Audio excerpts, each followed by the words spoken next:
You become not a melting pot but a beautiful mosaic. Different people, different beliefs, different yearnings, different hopes, different dreams. You can do what you have to do, and sometimes you can do it even better than you think you can.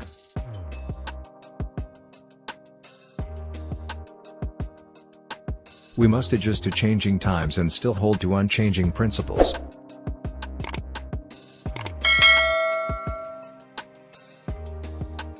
Like music and art, love of nature is a common language that can transcend political or social boundaries.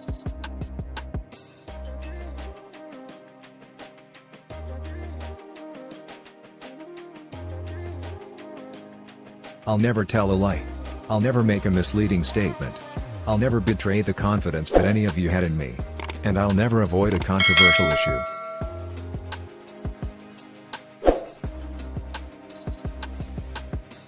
War may sometimes be a necessary evil. But no matter how necessary, it is always an evil, never a good. We will not learn how to live together in peace by killing each other's children. When we go to the Bible, we should keep in mind that the basic principles of the Bible are taught by God, but written down by human beings deprived of modern-day knowledge. So there is some fallibility in the writings of the Bible. But the basic principles are applicable to my life and I don't find any conflict among them. I've been writing poems since I was in the Navy, to Rosalind. I found I could say things in poems that I never could in prose. Deeper, more personal things. I could write a poem about my mother that I could never tell my mother. Or feelings about being on a submarine that I would have been too embarrassed to share with fellow submariners. There's always an element of self-delusion among people who believe they ought to be president. There's an underestimation of your opponent and an overestimation of your own abilities. This is compatible with being rich and powerful, the idea that we were blessed by God because we deserve to be blessed.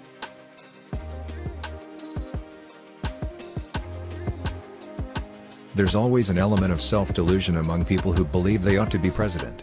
There's an underestimation of your opponent and an overestimation of your own abilities. This is compatible with being rich and powerful, the idea that we were blessed by God because we deserve to be blessed.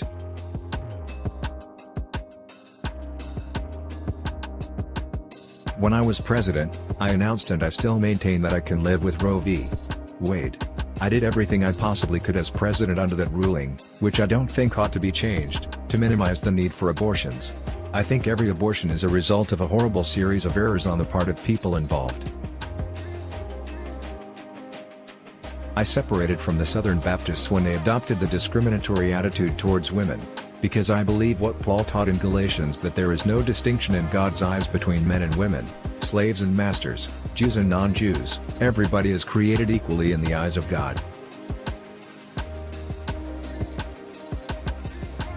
Globalization, as defined by rich people like us, is a very nice thing. You're talking about the internet, you're talking about cell phones, you're talking about computers. This doesn't affect 2/3 of the people of the world.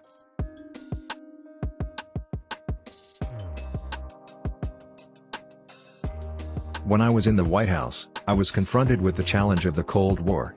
Both the Soviet Union and I had 30,000 nuclear weapons that could destroy the entire Earth, and I had to maintain the peace.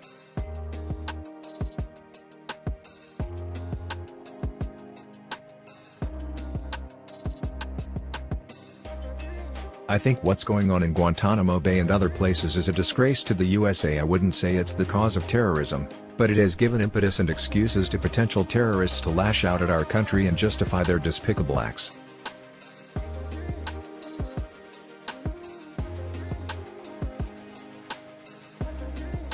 I don't think that the total creation took place in 6 days as we now measure time.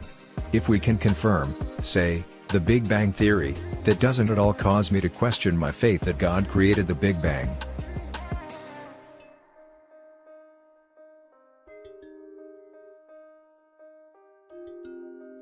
I am a nuclear physicist by training and a deeply committed Christian. I don't have any doubt in my own mind about God who created the entire universe. But I don't adhere to passages that so-and-so was created 4,000 years before Christ, and things of that kind.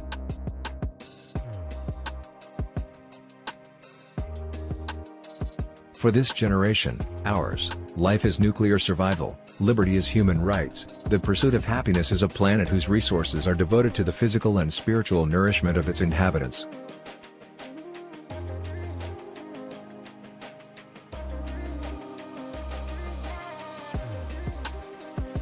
I think, in many people's minds, the Confederate battle flag is not only a memorial to our ancestors, which is perfectly okay, but also a symbol of white superiority and an inclination for people to believe that even slavery would have been okay.